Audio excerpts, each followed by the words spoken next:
3 jours de la sortie officielle du 3e volet des Animaux Fantastiques, ils sont plusieurs centaines de chanceux à avoir pu venir voir le film en avant-première au Grand Rex à Paris. Allez, venez, on embarque avec eux.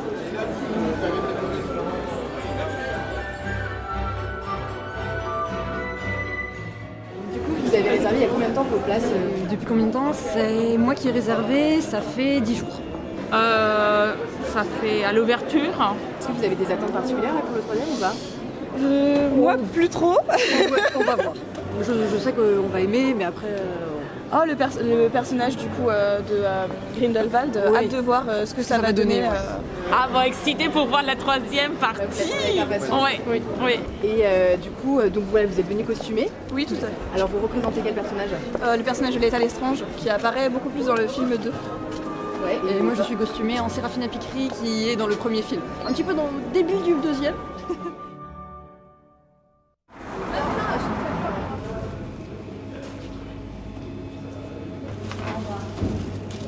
C'est bon?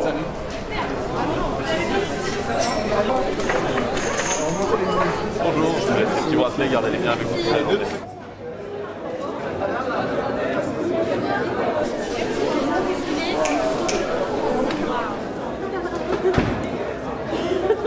Alors bonjour.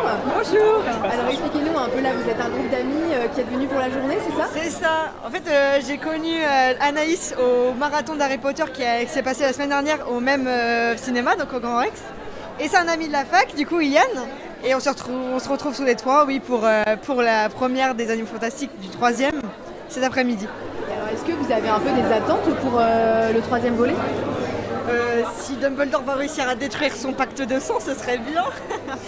Sinon, après, non, J'ai plein de questions par rapport à la bande-annonce. Je me dis, qu'est-ce qui se passe? Comment ça, un moldu, du coup, peut avoir une baguette et aller à Poudlard et tout? Et du coup, je me dis, qu'est-ce qui va se passer? Qu'est-ce qu'ils vont me donner comme explication? Parce que j'ai l'impression que ça casse un petit peu tout le truc du dernier Harry Potter avec Pétunia qui voulait aller à Poudlard, quand on apprend dans les livres. Et où du coup, on lui a dit, ah bah non, tu peux pas y aller. Enfin, si un moldu peut aller à Poudlard à partir du moment qu'il a une baguette, pourquoi est-ce que Dumbledore a dit non pour Pétunia?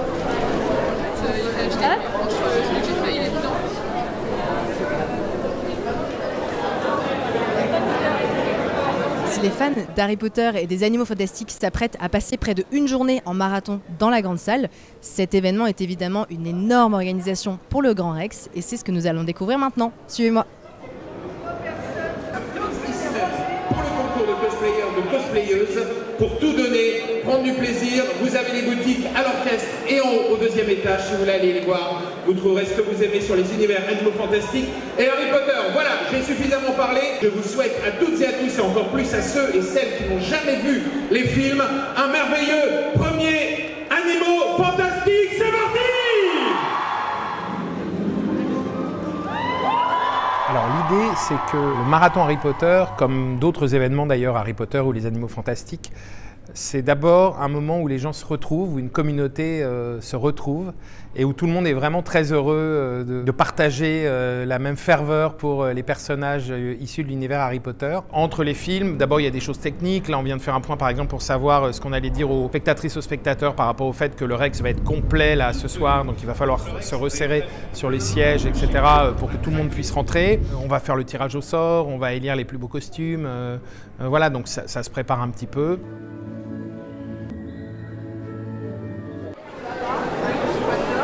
Ce qui m'amène là, c'est que je suis fan de Harry Potter, de l'univers Harry Potter globalement. Et je suis tombé amoureux des Animaux Fantastiques, notamment d'abord à cause de la musique. J'avais jamais vu le film, j'ai entendu la musique, je suis tombé amoureux de la musique et je fais tiens, je vais aller voir le film.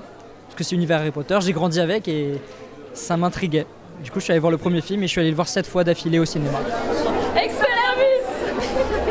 C'est vrai que j'avais vu déjà le 1 et le 2, mais c'est vrai que le Grand Rex, c'est vraiment l'endroit rêvé pour accueillir les Animaux Fantastiques et le marathon en question. Parce que l'image est incroyable, le son aussi. Et même l'animation et tout, c'est vraiment très très bien fait, c'est bien géré. Ouais, ça c'est super, l'animation c'est super. Honnêtement, c'est comme un rêve d'enfant qui se réalise. J'ai toujours rêvé d'être au Grand Rex, faire des marathons de films et autres. J'en ai vu dans les films, j'en ai vu sur les reportages et autres. Et là, je sais pas si ça se voit, mais j'ai des paillettes dans les yeux. Alors, j'ai réservé mes places pour le marathon et ça fait longtemps effectivement que j'attends cet événement. Le 3, ça fait des années et des années qu'on espérait vraiment le voir. Donc là, clairement... Ouais, j'attends, j'ai super hâte quoi. Le troisième, j'aimerais qu'il y ait un peu plus de conclusion. Voilà. Parce que le deuxième, c'est vrai qu'à la fin, elle nous laissait un peu ouais, sur la fin, voilà. Donc voilà, ça serait bien un peu plus de conclusion un peu sur l'univers. Je sais plus s'ils en prévoient d'autres après ou pas. En tout cas, ça serait bien d'avoir et puis un peu des révélations sur l'univers, sur les personnages qu'on connaît déjà, quoi.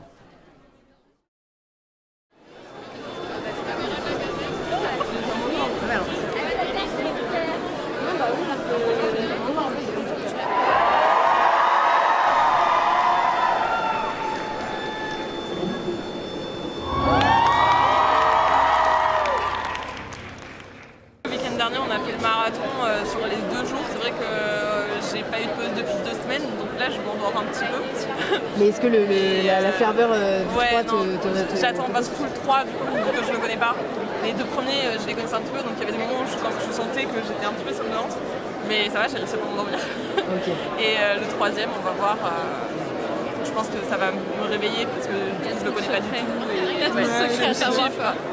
Moi, le plus grand regret que j'ai, c'est de ne pas avoir pris de Doliprane ce matin, alors que j'en avais pensé du coup la semaine dernière. Allez, encore un peu de place. Pour faire patienter la foule entre les films, le Grand Rex a été obligé évidemment d'être imaginatif, puisque c'est un petit peu long un marathon, disons franchement. Et par exemple, ils ont organisé un concours de cosplay où les gens ont été particulièrement créatifs ce soir. Vous avez juste une phrase. Là, pareil, hein, la barre est très haut. Alors, comment tu t'appelles? Pourquoi tu choisis ce cosplay? Tout simplement parce que l'état d'esprit, c'est un personnage qui est juste génial.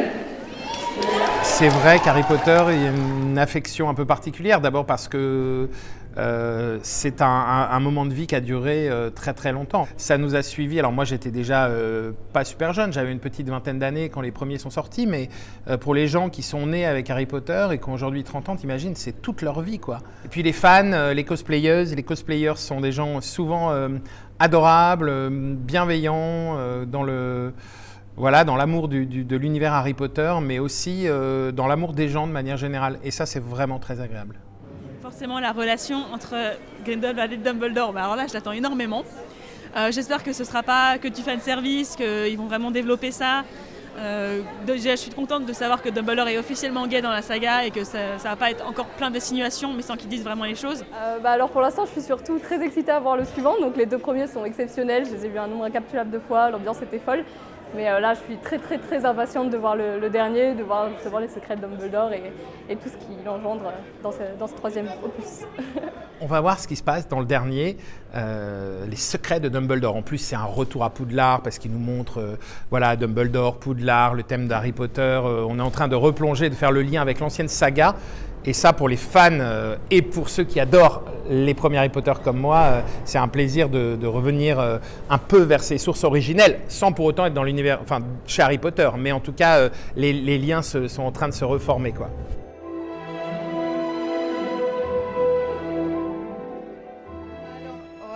J'aurais trop... Ouais, il y a eu trop de secrets.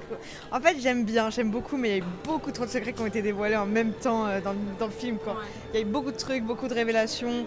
Il y a eu beaucoup d'animaux fantastiques, donc ça, c'est ce qui m'a plu, parce que du coup, c'est le thème du film, normalement. Et on a eu des nouvelles...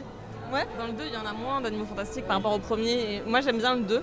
Là, beaucoup de personnes me disent « Ah, moi, j'aime pas le 2, je préfère le 1 et tout. » Et c'est vrai que pour les avoir revus, du coup, les 3 aujourd'hui, le 1, il y a énormément d'animaux fantastiques. Le 2, il y en a pas beaucoup.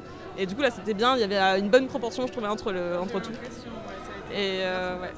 Mais c'était cool. Mais je vois ce que tu veux dire sur les secrets. Je trouve ça cool parce que ça donne des réponses par rapport à ce qu'on a déjà appris dans les livres de Harry Potter au début. Oui, ça a été un trop-plein. Mais en même temps, ils ont eu 3 films pour donner autant de réponses et ils les ont toutes mis dans le même film, quoi. T'as bien aimé? Ouais, franchement, il est vraiment super. Franchement, je m'attendais à un truc un peu comme ça. J'étais pas super fan de Mads Mikkelsen au niveau choix de Grindelwald. Et au final, il est plus mature. Franchement, j'ai adoré. En plus, on attendait la suite avec impatience depuis un bon moment. Mais vraiment, ouais, j'étais surprise de certaines choses, mais dans le bon sens du terme. Donc ça répond à tes attentes, globalement? Oui. En fait, j'avais un peu peur de ne pas apprécier avec le changement d'acteur, parce que j'adore Johnny Depp. Mais il a bien rempli son rôle, il était quand même charismatique. Ouais, ça répondait à mes attentes. Bah, j'ai adoré, il y avait plein de, comment on dit déjà, plein de surprises, de choses où on ne s'y attendait pas. Enfin, perso, il y avait plein de choses, de rebondissements, où je me disais quoi ? Comment c'est possible ? Et il y avait des scènes magnifiques, très drôles. Ouais, les effets spéciaux étaient aussi très bien placés, pas dans l'abus, assez imaginatif, assez inventif, je dirais. Et c'était vraiment un très bon moment dans l'ensemble, surtout ouais, avec les effets spéciaux et la musique.